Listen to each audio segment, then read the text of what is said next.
Hola hermanos, aquí estamos de nuevo para seguir estudiando el libro de Daniel. En esta ocasión estudiaremos la lección número 12, que se titula Del norte y el sur a la tierra hermosa. El versículo de memoria dice: también algunos de los sabios caerán para ser depurados y limpiados y emblanquecidos, hasta el tiempo determinado, porque aún para esto hay plazo. Esto se encuentra en Daniel 11:35. Al comenzar este desafiante capítulo, se deben hacer algunas observaciones iniciales. En primer lugar, Daniel 11 en general mantiene un paralelismo con los esquemas proféticos anteriores en Daniel. Al igual que en los capítulos 2, 7, 8 y 9, el mensaje profético se extiende desde los días del profeta hasta el tiempo del fin. En segundo lugar, aparece una sucesión de potencias mundiales que a menudo oprimen al pueblo de Dios.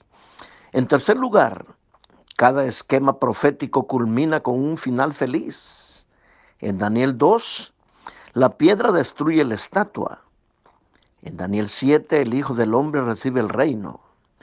Y en Daniel 8 y 9, el santuario celestial se purifica mediante la obra del Mesías. El capítulo 11 se ajusta a 3 puntos básicos. En primer lugar, comienza con los reyes persas y analiza sus destinos y el tiempo del fin, cuando el rey del norte ataca el monte santo de Dios. En segundo lugar, se describe una sucesión de batallas entre el rey del norte y del rey del sur, y cómo afectan estas al pueblo de Dios. En tercer lugar, concluye con un final feliz, cuando el rey del norte enfrenta su muerte junto al monte glorioso y santo. Esto se encuentra en Daniel 11:45. Comienza la lección hablando de las profecías sobre Persia y Grecia. Y en Daniel 11, del 1 al 4, encontramos unos detalles muy interesantes. Dice el versículo 1 de Daniel 11: y yo mismo, en el año primero de Darío el Medo, estuve para animarlo y fortalecerlo. Este es Gabriel, que está hablando con Daniel. El ángel Gabriel está hablando con Daniel y le dice que él estuvo con el rey Darío para fortalecerlo y para animarlo. Y dice el versículo 2: y ahora yo te mostraré la verdad. He aquí que aún habrá 3 reyes en Persia, y el cuarto se hará de grandes riquezas más que todos ellos. Y al hacerse fuerte con sus riquezas, levantará a todos contra el reino de Grecia. Se levantará luego un rey valiente, el cual dominará con gran poder y hará su voluntad. Pero cuando se haya levantado, su reino será quebrantado y repartido hacia los 4 vientos del cielo, no a sus descendientes, ni según el dominio con el que dominó, porque su reino será arrancado y será para otros fuera de ellos. Encontramos aquí, hermanos y amigos, que Gabriel le dice a Daniel que aún habrán 3 reyes en Persia y habrá un cuarto que será más rico que todos y provocará a los griegos. Después de Ciro, 3 reyes sucesivos ejercen dominio sobre Persia. El primero de ellos fue Cambises, que era hijo de Ciro. Luego le siguió el falso Esmerdis. Este se le llama el falso Esmerdis porque no estaba en la línea de los medos y los persas para llegar a ser rey, sino que dice que tomó el trono con trampas, dice el comentario bíblico. Y Darío, que fue el tercer rey que la profecía decía claramente. El cuarto rey es Jerjes, que se menciona en el libro de Esther como Asuero. Asuero fue el cuarto rey que iba a ser más rico que todos ellos. Este Asuero llegó a ser el esposo de Esther, que primero fue esposo de la reina Vashti. Y entonces dice que este rey hizo un banquete que duró muchos días, porque este rey Asuero quería demostrarle al mundo, porque se jactaba de sus riquezas. Entonces dice que la profecía era exacta cuando dice que el rey Asuero se vanagloriaba en sus riquezas y en su poder, tal como lo decía la profecía. Asuero reunió un vasto ejército para invadir a Grecia, como era predicho en la profecía. Dice el comentario bíblico que fue tan grande el ejército que reunió Asuero contra Grecia, que era compuesto por muchas naciones del mundo.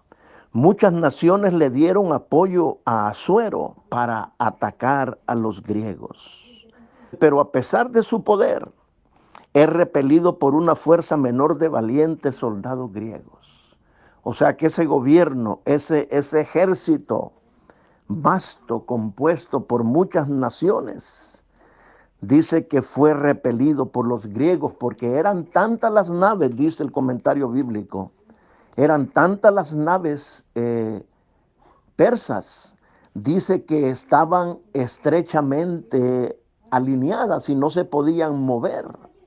Entonces dice que los griegos aprovecharon ese punto y los destruyeron. O sea que la abundancia de naves al final vino a ser contra ellos. Sigue diciendo la profecía que se levantaría un rey valiente, dice el versículo 3.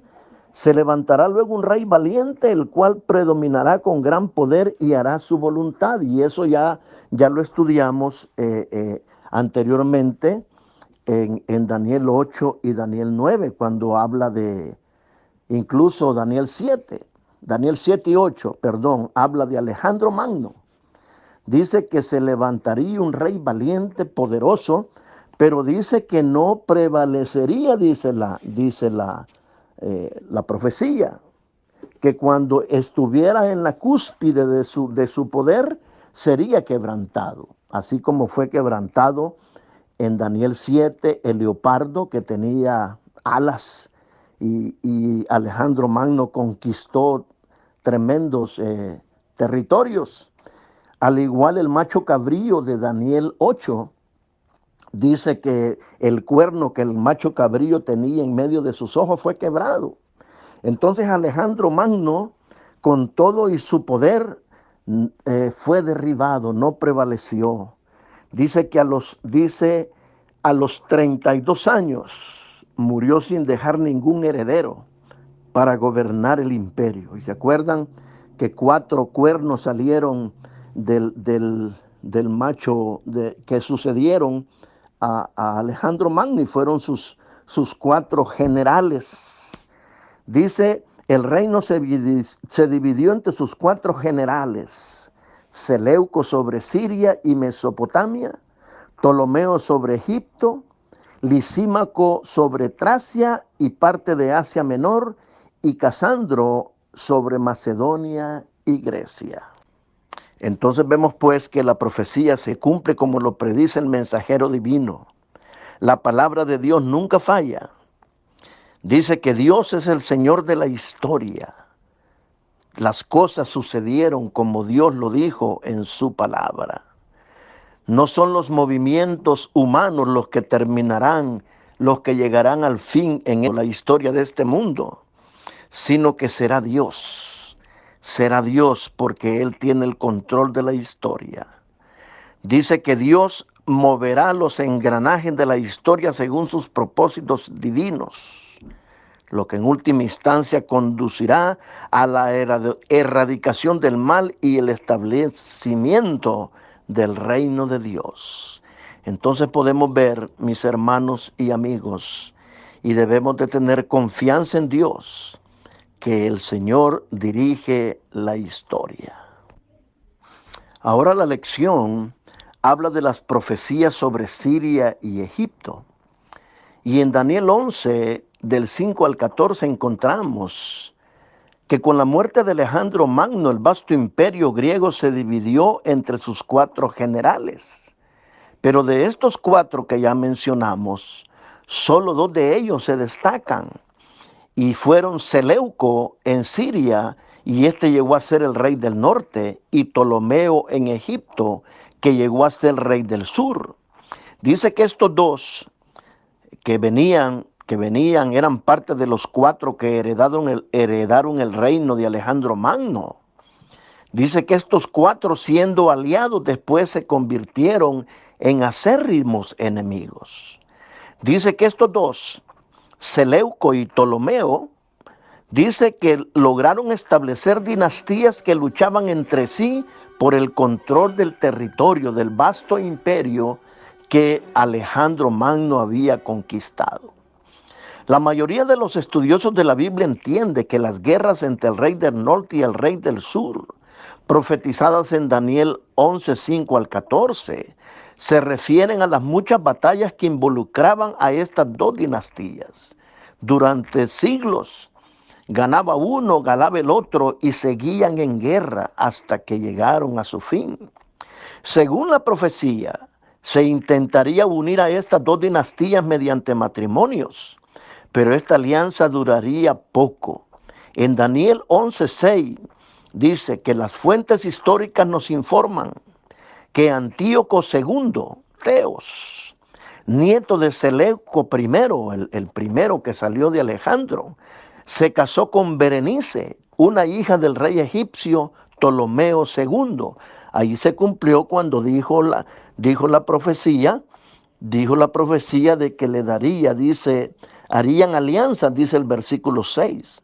Al cabo de años harán alianza, y la hija del rey del sur vendrá al rey del norte para hacer la paz. Esta fue Berenice, que se casó con Antíoco II, que le llamaban el divino, nieto de Seleuco I, fue el que se casó con Berenice, que esta Berenice era hija del rey egipcio Ptolomeo II, tratando de hacer alianzas para poder conquistarse mutuamente. Sin embargo, ese arreglo no duró, y el conflicto que concernía directamente al pueblo de Dios pronto se reanudó. Por eso Daniel 11 aborda algunos acontecimientos importantes que afectarían la vida del pueblo de Dios durante siglos, después que el profeta Daniel desapareciera de escena. Daniel estaba preocupado por el futuro de su pueblo. Nuevamente podemos preguntarnos por qué el Señor revela con anticipación todos estos detalles sobre guerras que afectan a reinos que luchan entre sí por la supremacía en esa parte del mundo. La razón es sencilla. Estas guerras afectan al pueblo de Dios. Por esto el Señor anuncia de antemano los muchos desafíos que enfrentará su pueblo en los años siguientes.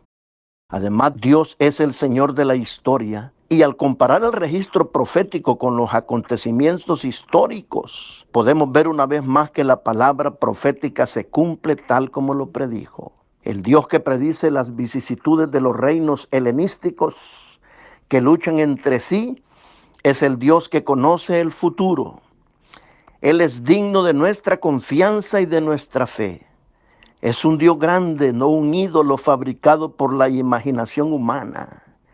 Él dirige el curso de los acontecimientos históricos y además puede dirigir nuestra vida si se lo permitimos. Debemos de confiar en Dios. Debemos de poner toda nuestra confianza en Dios. Estamos viviendo tiempos difíciles, pero la promesa de Dios en el Salmo 91 dice: caerán a tu lado 1000 y 10,000 a tu diestra, pero a ti no llegará. Debemos de confiar en el Señor. Ahora, a partir del versículo 16 en la profecía, hay un cambio de poderes. Y dice el versículo 16, y el que vendrá contra él hará su voluntad, y no habrá quien se le pueda enfrentar. Y estará en la tierra gloriosa, la cual será consumida en su poder. Dice que al parecer Daniel 11:16 dice la lección cuando habla de Roma y el príncipe del pacto, dice que Daniel 11:16 describe una transición de poder de los reyes helenísticos de Siria y Egipto, pasa a la Roma pagana, porque Roma es el gran imperio que sucede a Grecia. Y ya los poderes helenísticos ya no pelean entre sí, sino que ya aparece Roma en el escenario. Y el que vendrá, dice, contra él hará su voluntad y no habrá quien se le pueda enfrentar. Y estará en la tierra gloriosa, la cual será consumida en su poder. Recordemos que Jerusalén, la tierra gloriosa es Jerusalén, un lugar donde existió el antiguo Israel. Y el nuevo poder que toma ese lugar es la Roma pagana. Y en el año 70, Jerusalén fue destruida por los romanos. Se cumple la profecía que la tierra gloriosa sería consumida bajo el poder romano.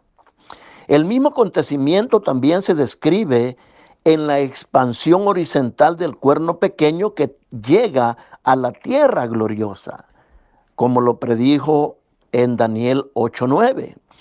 Entonces, resulta claro que el poder a cargo del mundo en ese momento es la Roma pagana.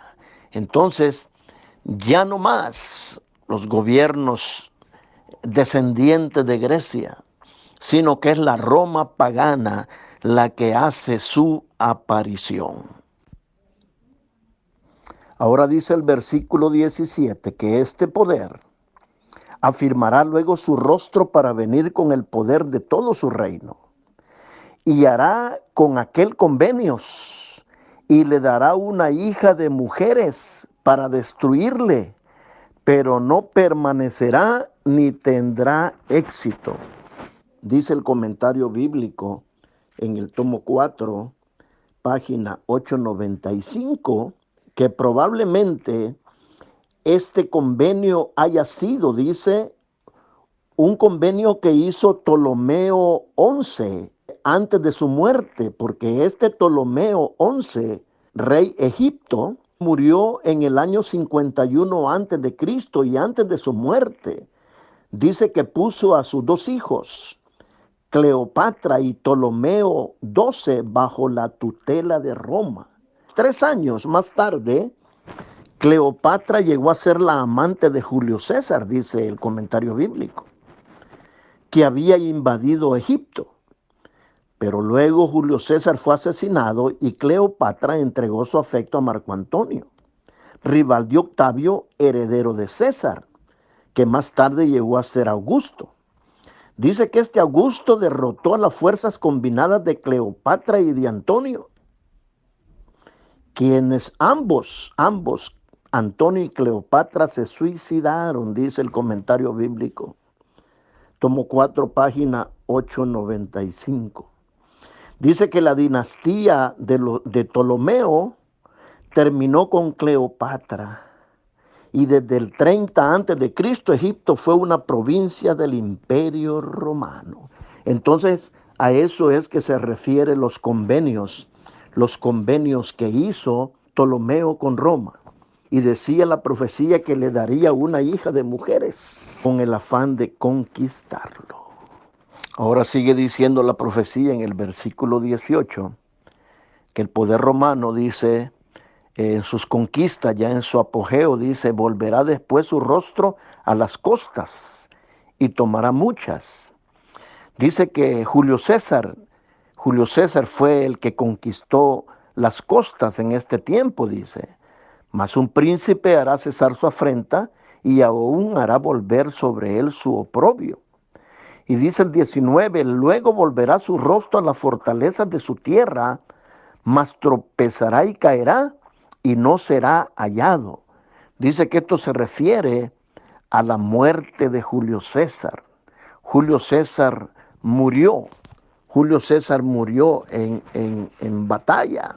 Julio César fue asesinado en Roma en el año 44 a.C.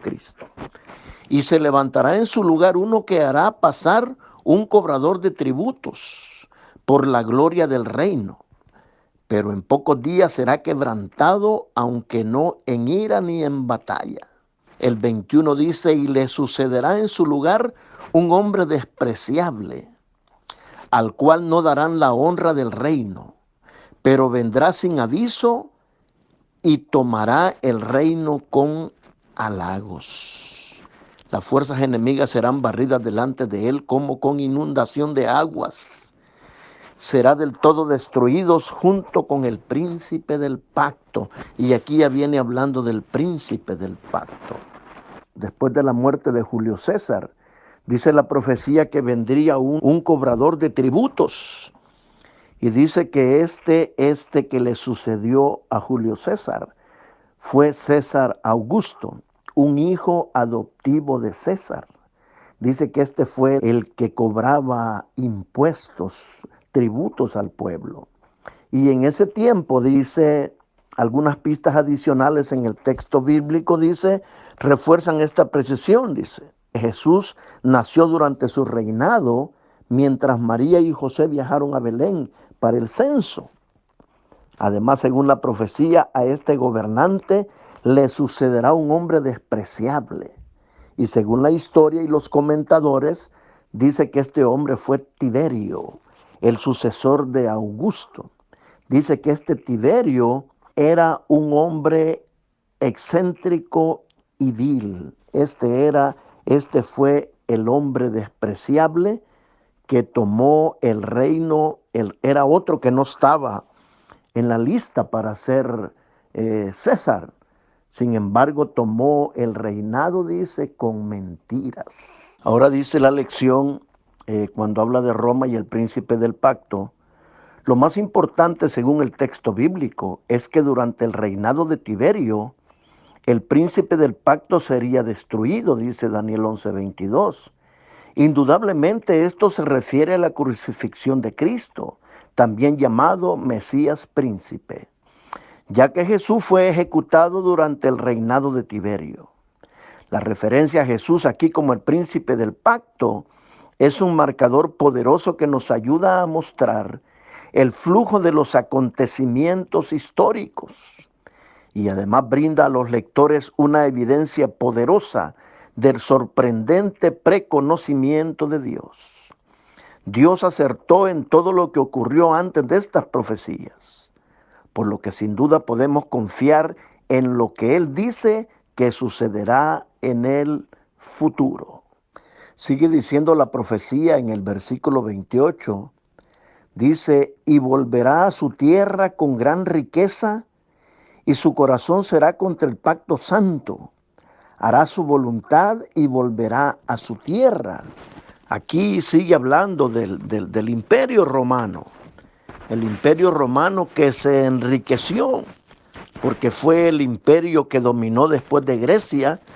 Dice que este reino volvió a su tierra con gran riqueza. Y dice que su corazón sería contra el pacto santo. Hará su voluntad y volverá a su tierra.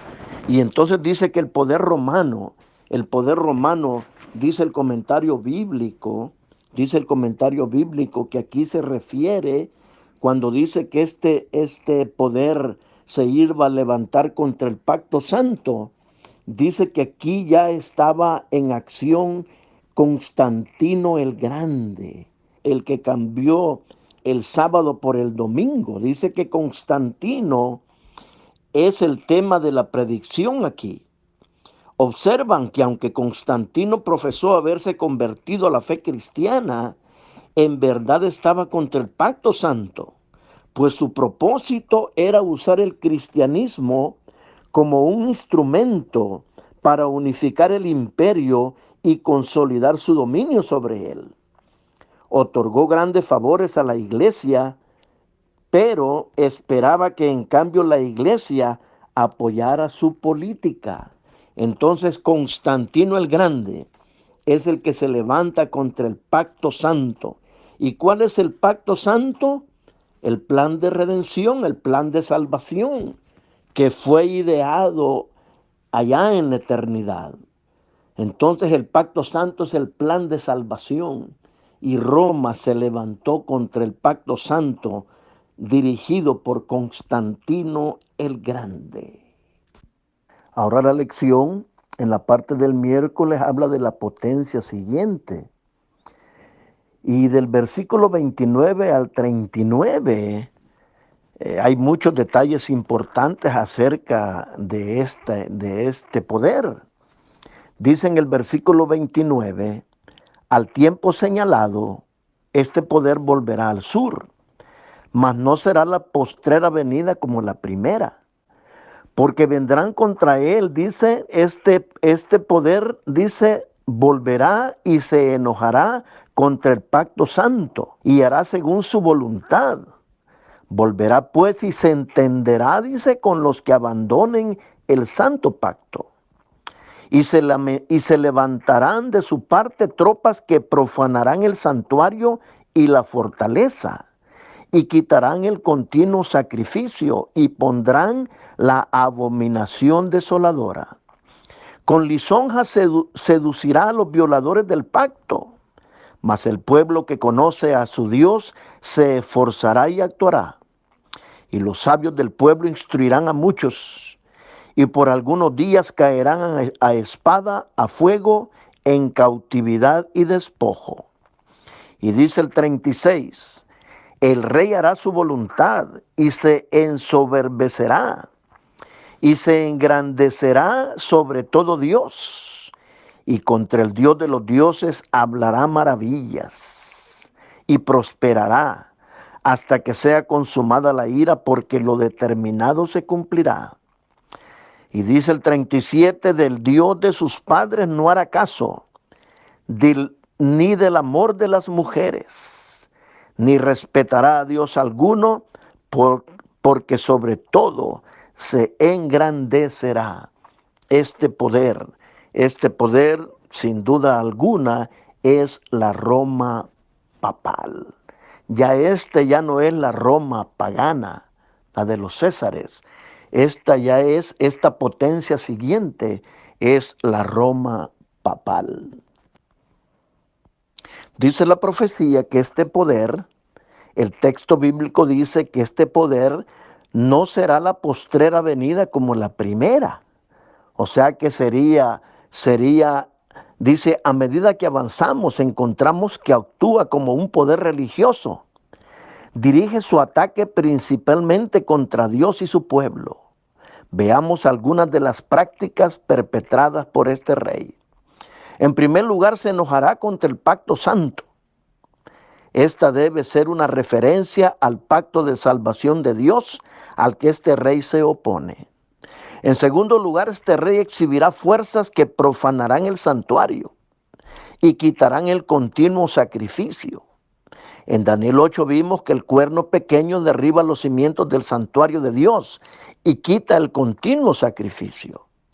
Esto debe interpretarse como un ataque espiritual contra la obra de Cristo en el santuario celestial.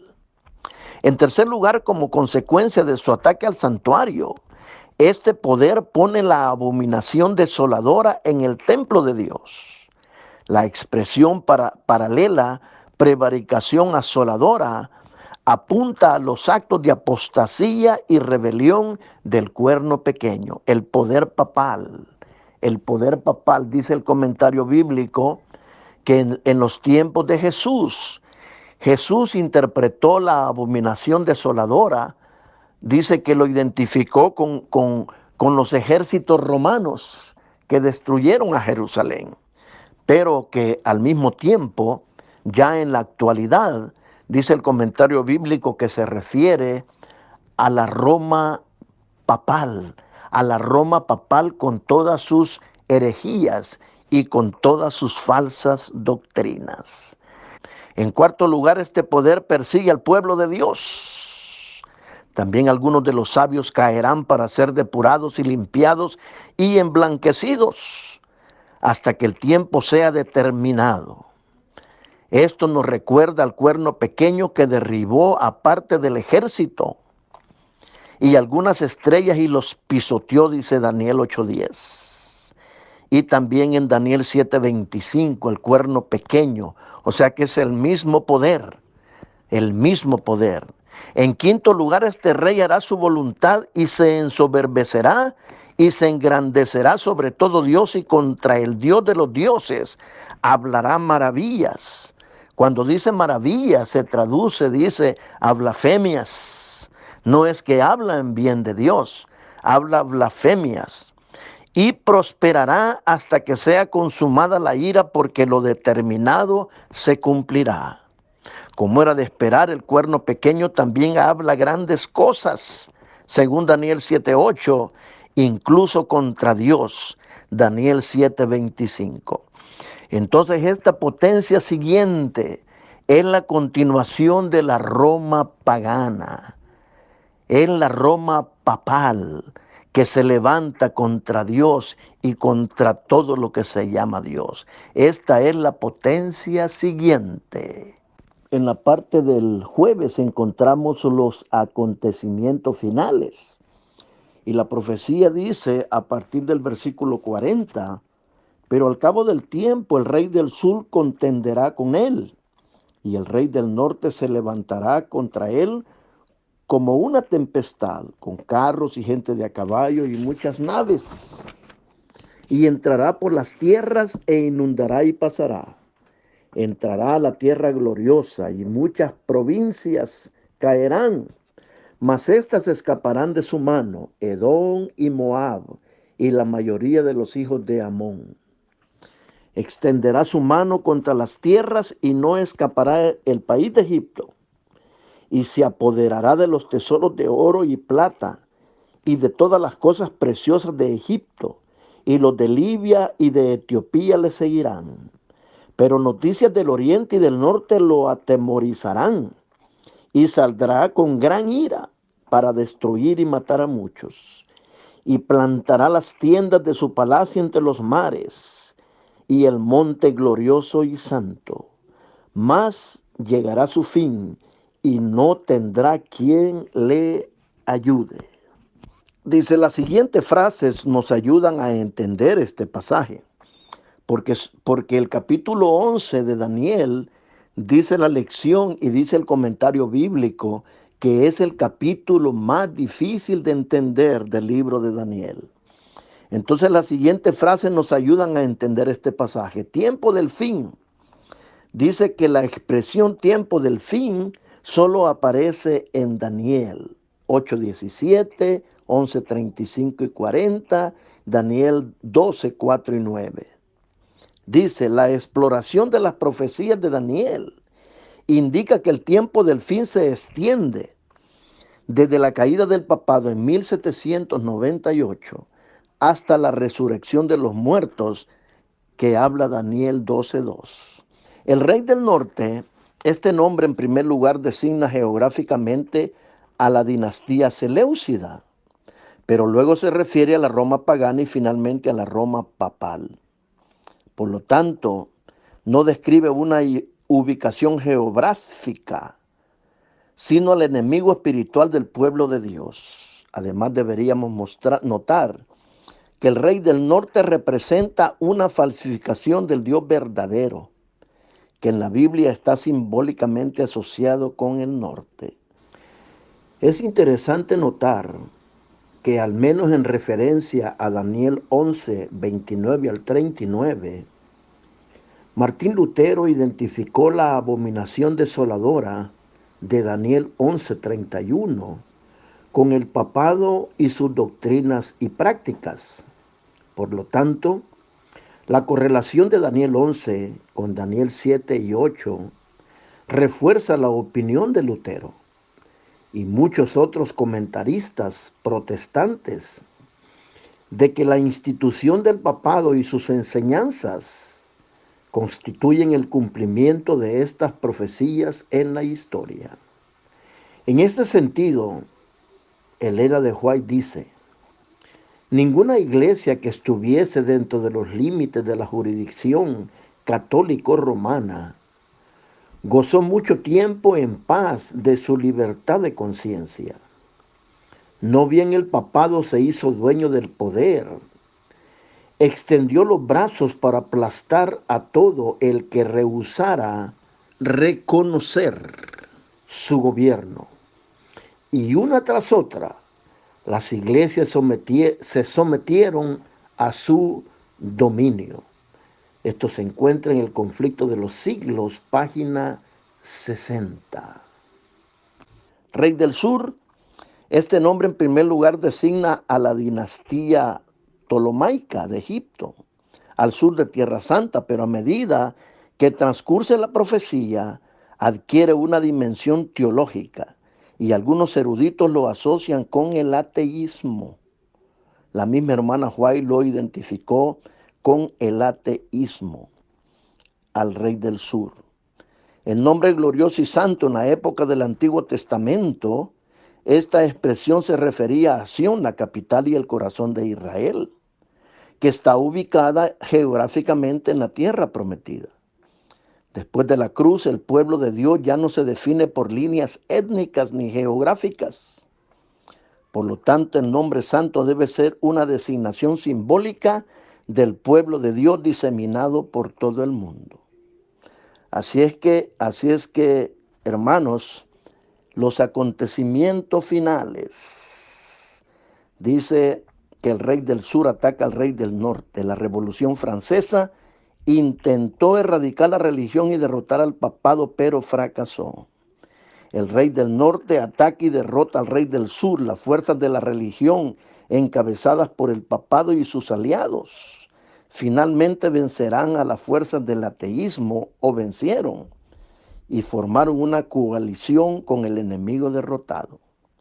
Edom, Moab y la mayoría de los hijos de Amón escaparán, dice la profecía.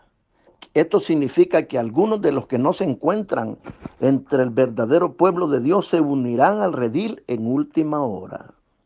El rey del norte se prepara para atacar al monte santo, pero llega a su fin.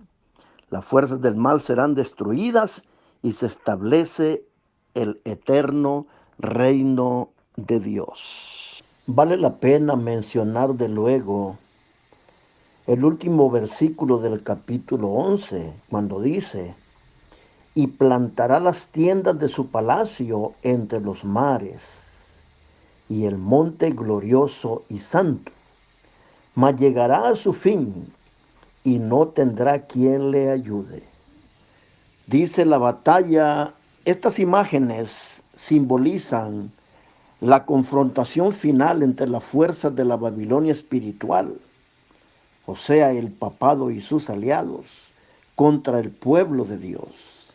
El monte glorioso y santo representa al pueblo de Dios bajo el señorío de Cristo. Y dice: el enemigo fracasará al final. Dice: el enemigo fracasará, llegará a su fin y no tendrá quien le ayude. Dice que este rey, tiene ya plantadas sus tiendas entre los mares. La religión falsa, este dominio religioso está plantado en los mares, tiene sus representantes en todo el mundo, porque mares simbolizan pueblos. Pero dice que al final el Dios del cielo lo va a derrotar. Llegará a su fin y no habrá quien le ayude. Entonces, que esta lección pueda ser de una bendición para todos nosotros. De nuevo, les pedimos que se suscriban y que le den like a este video si les ha gustado. Entonces, que el Señor me lo siga bendiciendo donde quiera que ustedes se encuentren. Oremos. Amado Dios, Y Padre nuestro que moras en los cielos, gracias. Gracias por permitirme, Señor, una vez más presentar esta lección. Permite, Padre, que tu Santo Espíritu pueda trabajar en nuestros corazones. Perdona, Señor, nuestros pecados. Lo rogamos en el nombre de Jesús. Amén.